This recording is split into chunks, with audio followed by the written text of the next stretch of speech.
Chapter 10 Vertumnus in Pomona. The Hamadryads were wood nymphs. Pomona was of this class, and no one excelled her in love of the garden and the culture of fruit. She cared not for forest and rivers, but loved the cultivated country, and trees that bare delicious apples. Her right hand bore for its weapon not a javelin, but a pruning knife.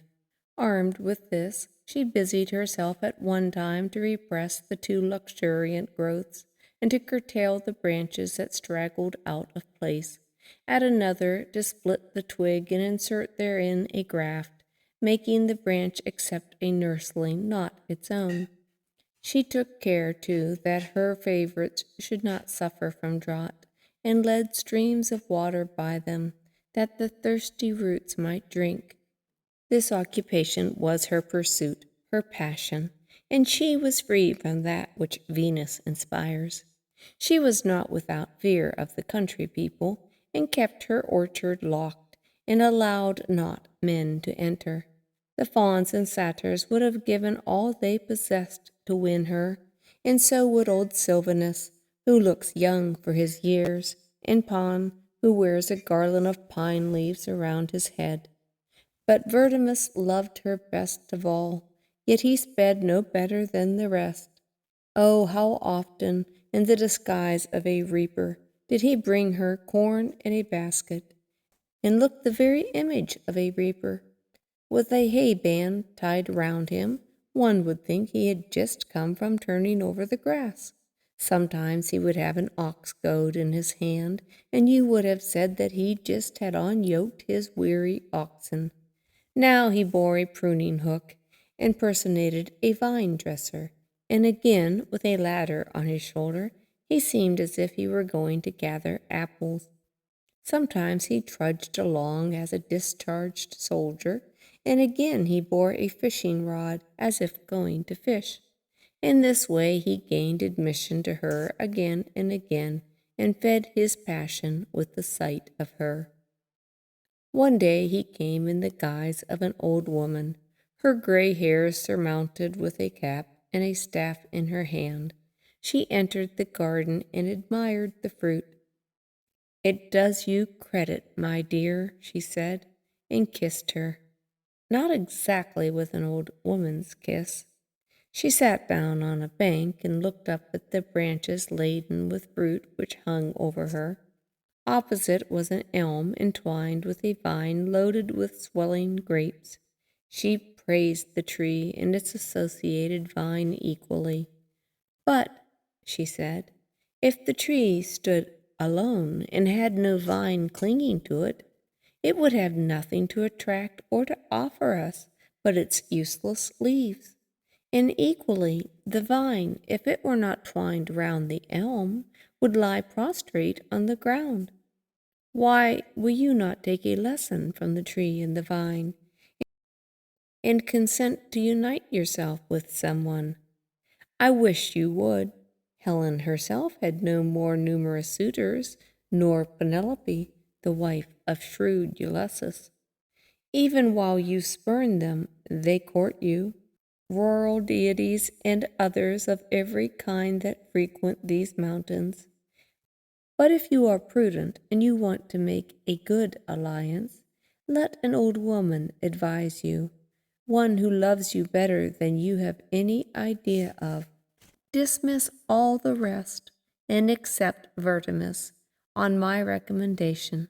I know him as well as he knows himself. He is not a wandering deity, but belongs to these mountains. Nor is he like to many of the lovers nowadays, who love anyone they happen to see. He loves you, and you only.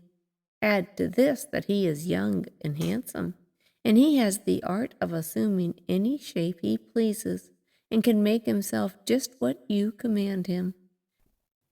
Also, he loves the same things you do. He delights in gardening, and he handles your apples with admiration. And now he cares nothing for fruits nor flowers, nor anything else, but only yourself.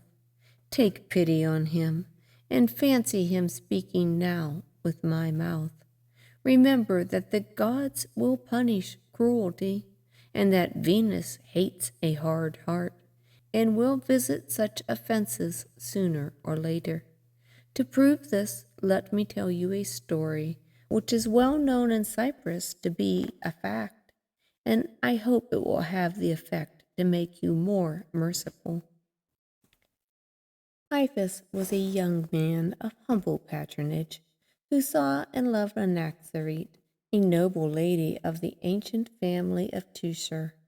He struggled long with his passion, but when he found he could not subdue it, he came as a suppliant to her mansion. First he told his passion to her nurse, and begged her as she loved her foster child to favor his suit, and then he tried to win the domestics to his side. Sometimes he committed his vows to written tablets, and often hung at her door garlands which he had moistened with his tears. He stretched himself on her threshold, and uttered his complaints to the cruel bolts and bars. She was deafer than the surges which rise in the November gale, harder than the steel from the German forges, or a rock that still clings to its native cliff. She mocked and laughed at him, adding cruel words to her ungentle treatment, and gave not the slightest gleam of hope.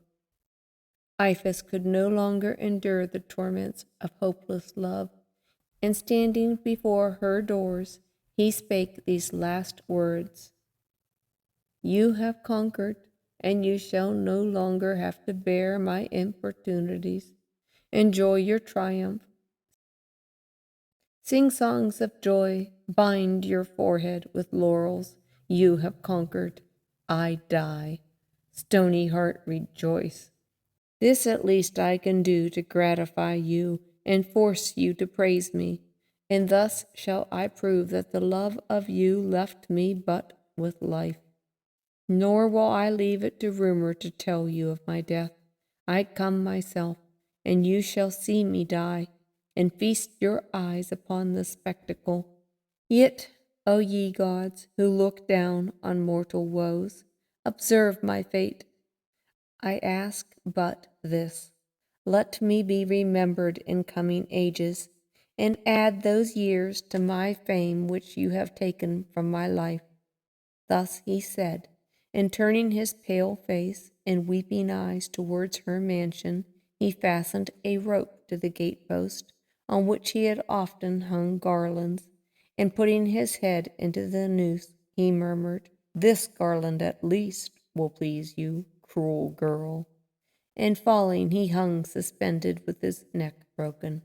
As he fell, he struck against the gate, and the sound was as the sound of a groan.